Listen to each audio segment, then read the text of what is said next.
dili gusto nga mahimong labing dako o bantugan. Dili dawtan ang magtinguha sa pagkabantugan o labing dako. Apan unsa man jud ang tinuod nga mahimong labing dako. Gikorek o gisakto Jesus ang pagsabot sa iyang mga tinun-an kung unsaon pagkamahimong labing dako. Ang pagkahalang doon, ingon nga ilang nasabtan nga kini mahitungod sa gahom, mahitungod sa mga kaptangan o pagkapopular. Ang pagkahalang doon dili gid mahitungod sa pagbaton o daghang mga butang o paghupot sa mga tao ubos sa awtoridad sa usa ka tawo. Ang pagkalabing dako alang kang Hesus mao ang pag-alagad. Sa ato pa, pag-alagad alang niadtong mga gagmay, labing ubos ug walay gahom. Pag-alagad gamit ang mga kahanas ug talento sa usa ka tawo alang sa kayuhan ug alang sa kuswag sa iyang katawhan. Ang pagkalabing dako mao ang pagtabang sa mga tawo, pagpauswag sa ilang kinabuhi. Wala kini gituyo aron pauswagon ang dungog ug ambisyon sa usa ka tawo.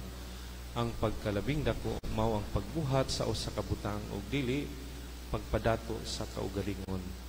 Kini mahitungod sa pag-alagad sa mga tawo ug dili pag-ulipon sa mga tawo sa atong personal nga mga lagda ug mga pagdili.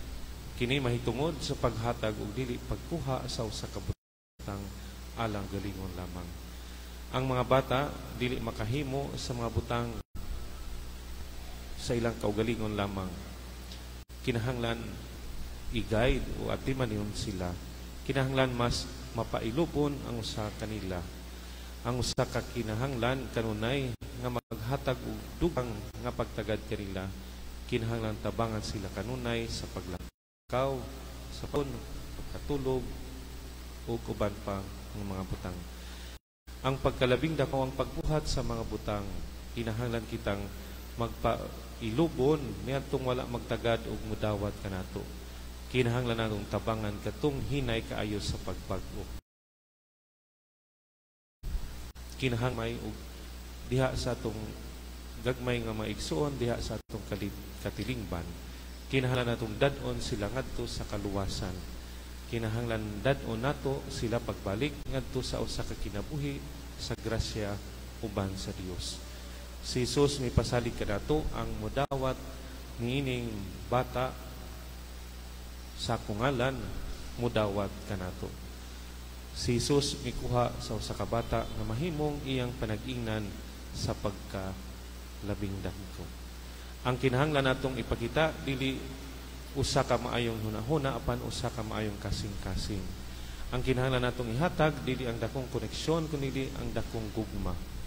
Ang kinahanglan natong ipaambit dili dako nga kahibalo kundi dakong dedikasyon.